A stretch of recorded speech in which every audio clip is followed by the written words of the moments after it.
Indian culture जो है, हमारी भारतीय संस्कृति, आचार्य जी, ये बहुत ही प्राचीन, बहुत ट्रेडिशनल, बहुत सुंदर कल्चर है, कई सदियों से चला आ रहा है।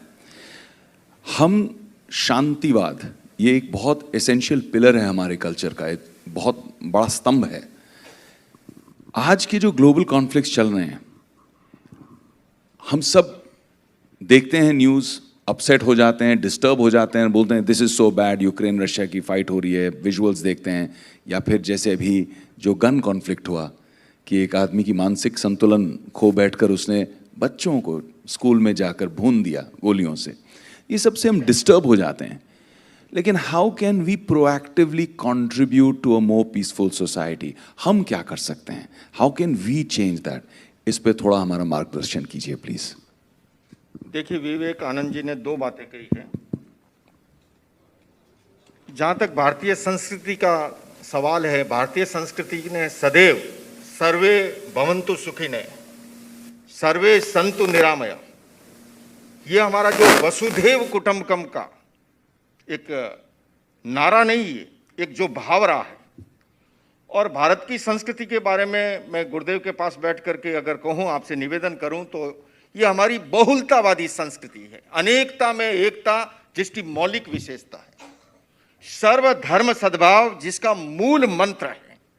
मैं समझता हूँ ऐसी संस्कृति को विश्वव्यापी बनाया जाए तो अनेक समस्याओं का समाधान स्वतः हो सकता है। दूसरा प्रश्न इनका जो था, चाहे गन वायलेंस का है, चाहे यूक्रेन रशिया का है, इसमें मैं ये कहना चाहूंगा कि जब तक हम जड़ में जाकर के, मूल में जाके, रूट कॉज में जाकर के समाधान नहीं करेंगे, और उस दिशा में पूज्य गुरुदेव का बहुत प्रयास है। और मैं आपके माध्यम से यूनाइटेड नेशंस तक और दुनिया की तमाम सरकारों से ये कहना चाहता हूं कि अगर हिंसा और आतंकवाद को जड़ से खत्म करना है तो हमें एजुकेशन सिस्टम में, प्राइमरी एजुकेशन से वैल्यू बेस्ड एजुकेशन को, पीस एजुकेशन जैसे कार्यक्रमों को इंट्रोड्यूस करना होगा। क्योंकि ये साइंटिफिक सच है। यूनेस्को का संविधान कहता है कि युद्ध मैदान में बाद में लड़ा जाता है, पहले मस्तिष्क में पैदा होता है। और हमारे प्राचीन ज्ञान विज्ञान इस बात से सहमत है कि हमारे मस्तिष्क में एनिमल ब्रेन भी मौजूद है, 5 विकृतियां जहां जन्म लेती है, तो हमारे इसी मस्तिष्क में नियोकॉर्टेक्स परत भी है जहां पर मानवीय और दैविक वृत्तियां जन्म लेती है।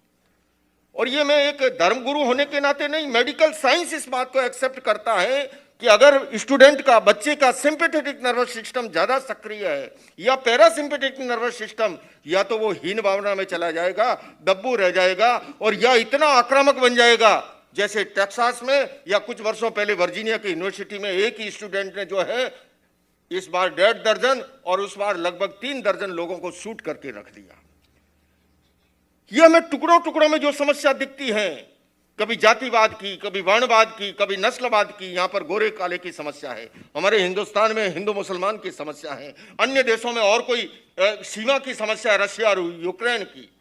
किंतु इसका रूट कॉज है, जब जब व्यक्ति का एनिमल ब्रेन जागृत होता है तब तब वो 5 विकृतियों में संलग्न होता है। मुझे पहली बार जब अमेरिकी राष्ट्रपति बिल क्लिंटन मिले, मैंने उनसे कहा कि आप पीस पे कॉन्फ्रेंस करते हैं।